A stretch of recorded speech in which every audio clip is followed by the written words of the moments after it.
Hi class, this is Corrine calling your teacher. You are enrolled in nutrition science at Allen Hancock College. The class is entirely online, so this is a short intro video.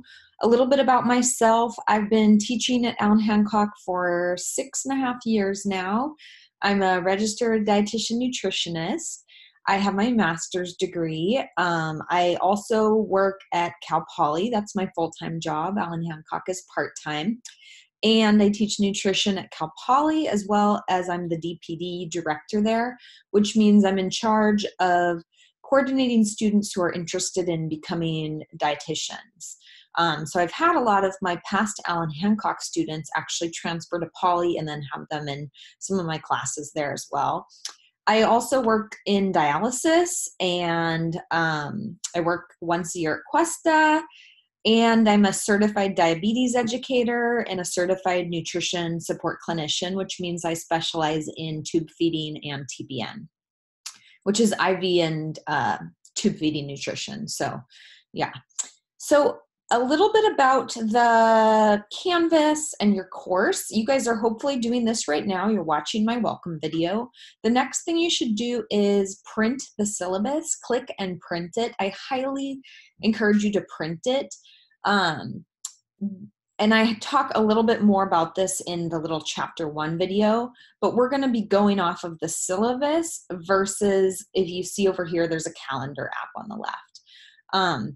This is my mini bio, so you can read a little bit more about me from a non-professional standpoint. I don't know, I'd like to say I'm an athlete, I have some hobbies, I have a 3-year-old, etc.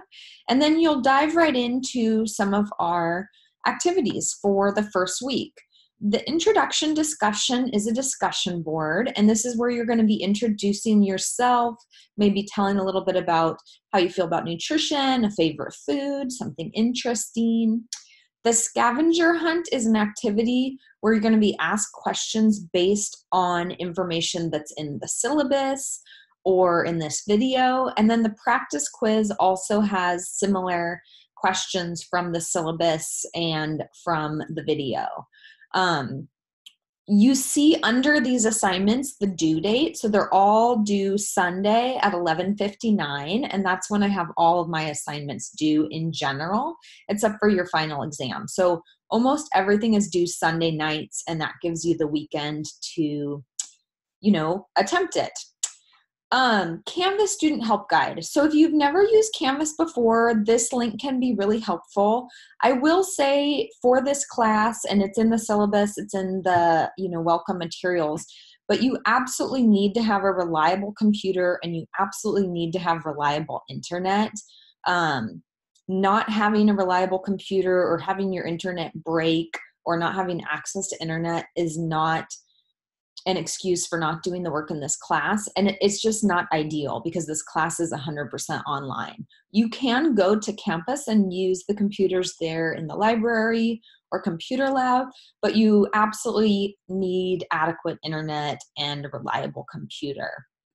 The Canvas Help Guide will talk about different browsers that can help you ensure success kind of from a technological standpoint.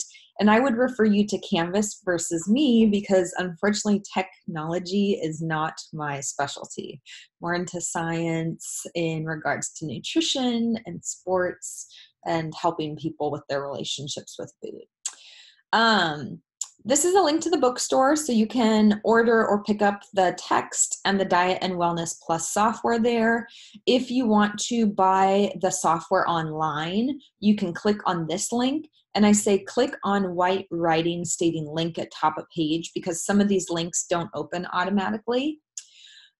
Once you have bought the Diet and Wellness Plus software, it does cost you $30 and you can use it for 6 months.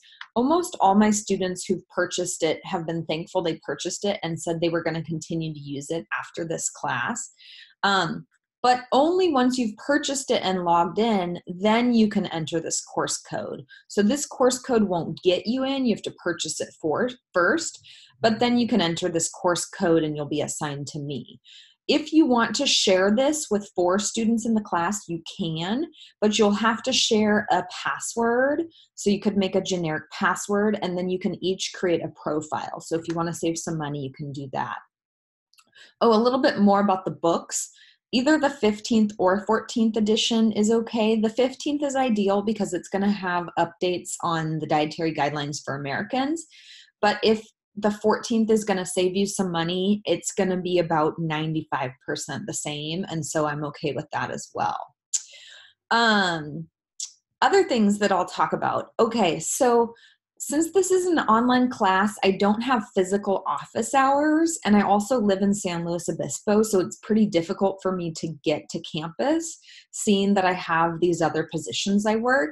I will have digital office hours, and I'm pretty available via email.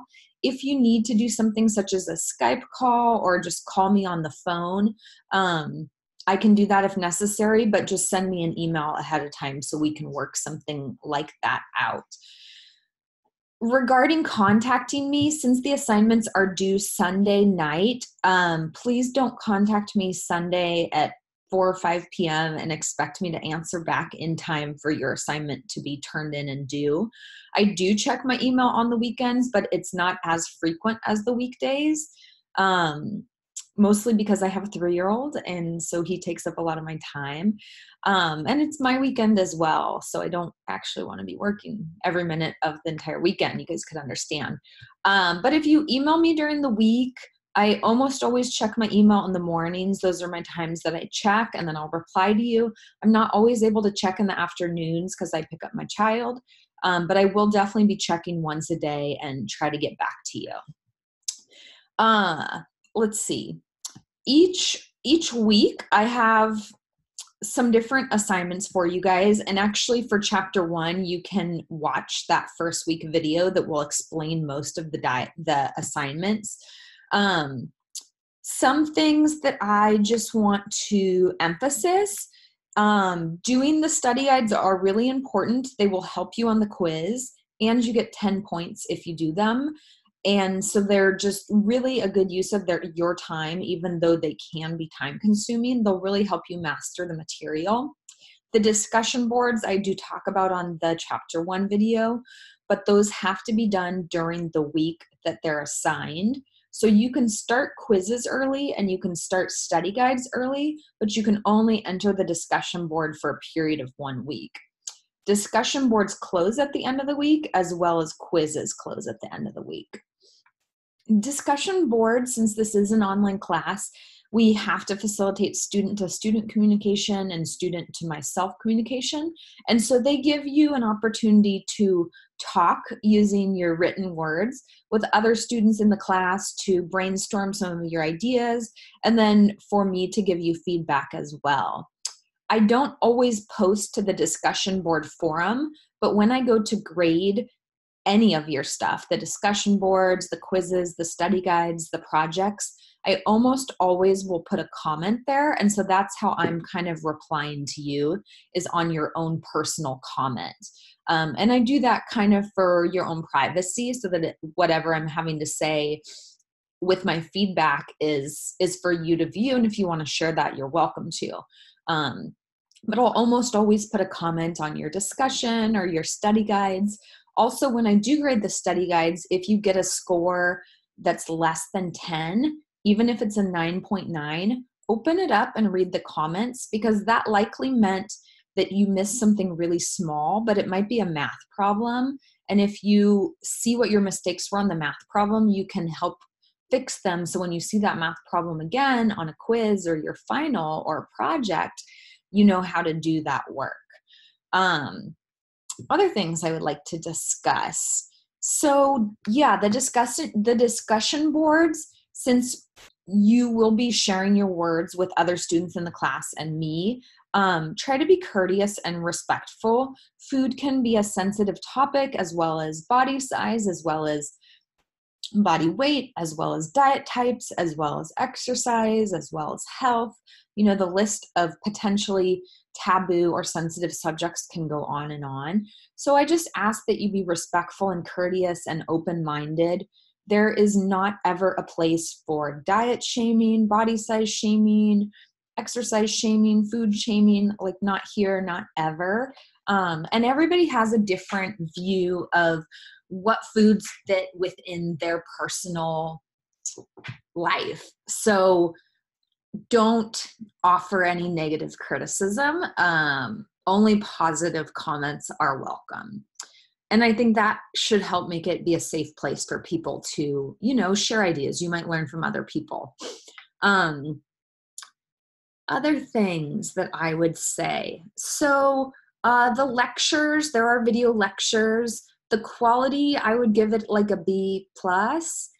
Again, because my tech skills aren't amazing. That was not any of my degrees. I have my bachelor's and my master's, and I did not focus on technology. I would love them to be better, but they're not bad. And most people who watch the videos really appreciate there being a video instead of just written content for you to absorb, because the videos kind of help reinforce the topics as well as emphasize some important points.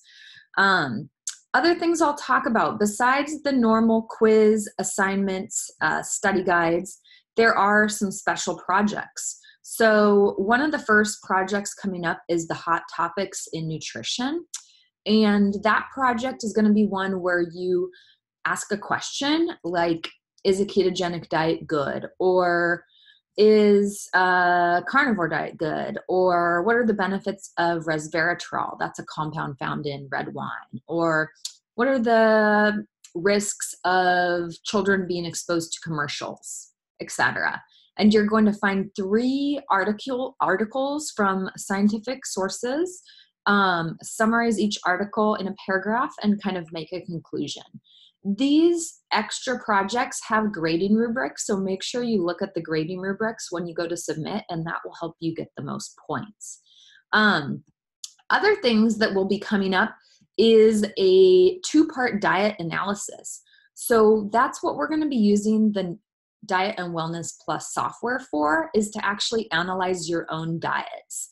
And so that begins to happen September 22nd, so about a month into the semester.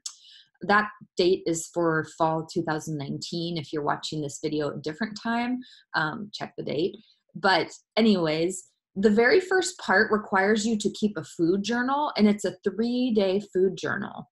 And so to keep the food journal, you want to be as specific as possible with the foods that you ate. So instead of just saying sandwich, you want to say sandwich on whole wheat bread with 1 slice of pepper jack cheese and 3 ounces of turkey and 1 tablespoon of mayonnaise, 1 tablespoon of mustard, slice of lettuce, slice of tomato. So you want to be as detailed as you can and try to guess the portion sizes as closely as you can.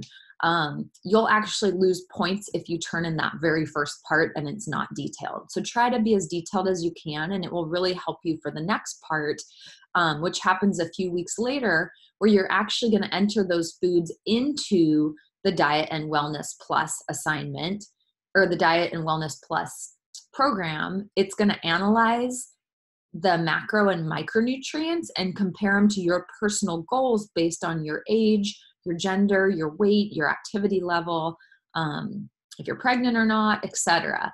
And then you're going to be able to write and answer some questions regarding how close what you actually eat is compared to what you should eat, and what you might change or what you might not change. So that's that assignment. We're also going to do a health tree assignment where you're going to be looking at your family history and identifying any risks for chronic disease and some tips to avoid those diseases. If you don't know your family history, don't worry. You can see the assignment instructions. It's not necessary. And then the final diet analysis will be creating 1-day perfect menu. And that can be kind of challenging, even for me. If I had to do it, it's not easy. So that will be kind of the synopsis of the entire class. The final is cumulative. but it takes a lot of the questions directly from your study guides, and you may see a lot of overlap with past quizzes, and there's a really good study guide to study for the final. So it shouldn't be that hard. Most of the students who have done well in the class end up getting B's or A's on the final as well. So I think that's the majority of what I want to say in this video. I love nutrition. I love food. Like, I ate lunch and it was the best part of my day. No, I did. I had salad with like this garlic dressing. Anyways, I hope you love food. I hope you love nutrition as well. I encourage happy conversations. Reach out to me if you need anything, and do reach out to me if you need anything. I'm a mom, I'm a parent, I work multiple jobs. You know, I've been through ups and downs in my life, and I'm human. And so if you're human too, I'm okay with that. And I don't want excuses, but if you have an emergency or you've got something you're dealing with that you need an extension on an assignment, or you missed something or something happened, like, let me know as soon as you can versus at the end of the semester when you've not completed anything. Because if you let me know, I can try to work with you. So I really hope you enjoy this class. I think everybody should have to take nutrition. I think you'll learn a ton, and it's practical because we eat every single day. So yeah, that's my welcome video, and enjoy. Thanks for watching. Bye.